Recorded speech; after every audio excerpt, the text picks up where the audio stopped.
Hello, my name is Fadi Kizel from the Technion, Israel Institute of Technology, and I'm going to present our research about image-based BRDF measurements. In remote sensing, it's very important to measure the BRDF that occurs usually due to the macro topography and macro properties of the surface. And as you can see in this slide, the same object or the same land cover type, if we measure it from different directions, we can get different signatures. So it's very important to measure it and model it. Many research done for this purpose, and usually the measurement relies on a very unique instrument called gonireflectometer. The main drawbacks in this traditional approach is that it's expensive. This equipment very expensive. It's complex to apply and use, and usually the measurement focuses in a single pixel or spot, and there's no connectivity between the measurements. And we can see in this work how we can use this connectivity. So what we propose, instead of using the gonireflectometer, is to use a camera-eyed sensor, which is either a spectral camera or a spectrodiometer that is attached with an RGB camera, and then freely take images of the scene from different positions. Once we collect the desired number of images, the next step is to apply the structure from motion to estimate the location of the camera in the different imaging positions. And then we also apply something that we developed in this research, which starts with ROI sampling, that we manually sample the ROI, the region of interest in one image, and then automatically track it in the rest of the images in the scene. So in this research, we used the SpecIM IQ camera, which combines two sensors. One is the RGB sensor and the other is the spectral sensor. And as you can see here in the left side, here is the spectral image and the corresponding part of the RGB image corresponding exactly to the scene, to the spectral scene. So to evaluate and test and evaluate this method, we created a scene with 9 land cover types, as you can see here, and the names are under here, the names of the materials. And we acquired 33 images from different positions on the hemisphere. And as you can see here, here's the spectral images, 33 images, and the corresponding RGB. The next step, as I said before, is structure from motion, and we could detect or estimate accurately the positions of the camera in each image. And also we know the position of the sunlight, or in this case is like the halogen lamp.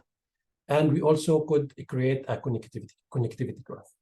This connectivity graph is very useful because, for example, if we want to sample the region of interest or the RI in this top view image and then detect it automatically on one of the side images, which is in very high zenith angle, it's very hard and it's even impossible. So we use the connectivity between the images to kind of jump to the other image, and we do it step by step, as you can see here, through a graph, connectivity graph, and the weight of each jump between two images in the graph is calculated as 1 divided by the number of matching points between the image pair. So in addition, we also computed the transformation between each pair of images, and we're going to use it to project the RI from one image to another. But the problem that this projection is not super accurate because it's not a planar scene. We can have different topography. So we also optimize the location. But for example, after optimizing also, we could sample the RI in one image in the top view, and automatically we could detect it in the other images. So the process starting with a manual sampling, then we automatically track the RI in the next image.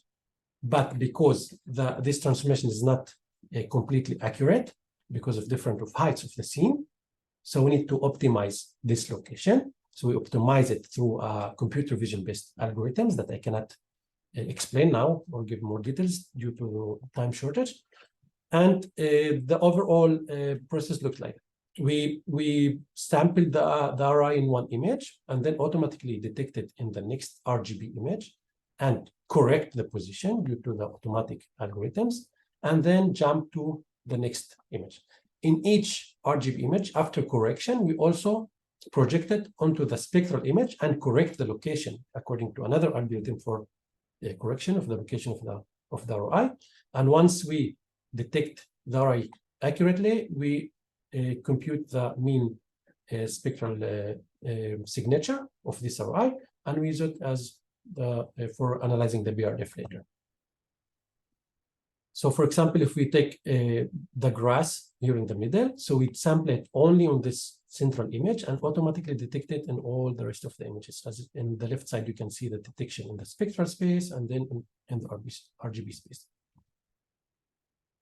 So to evaluate the accuracy of this tracking, we sample the ROI manually in the different images very accurately, but manually but very accurately, and then compared the results, the automatic results with the manual sampling. And as you can see here, the more is the higher is the zenith angle of the image, the higher is the error, but still the errors are very small relatively, so they can reach on the edge images up to 15 millimeters, but in the close ones, which is very realistic for remote sensing data, is even less than 10 millimeters, which is very accurate. And finally, we could take one example here. It's the grass sample that we showed before, and automatically extract the mean signature in all the rest of the images in the scene. And as you can see here, this variability is due to the BRDF. So in summary, we propose an image approach for measuring the BRDF. Using computer visions, we could accurately localize the images without requiring unique equipment. And the image-based BRDF also allows for analyzing the BRDF in different scales and resolutions. And of course, in future work, we will test it on images using different sensors, for example, in the sphere area and other sensors, and also outdoor using, for example, drones. Thank you very much for the attention, and see you.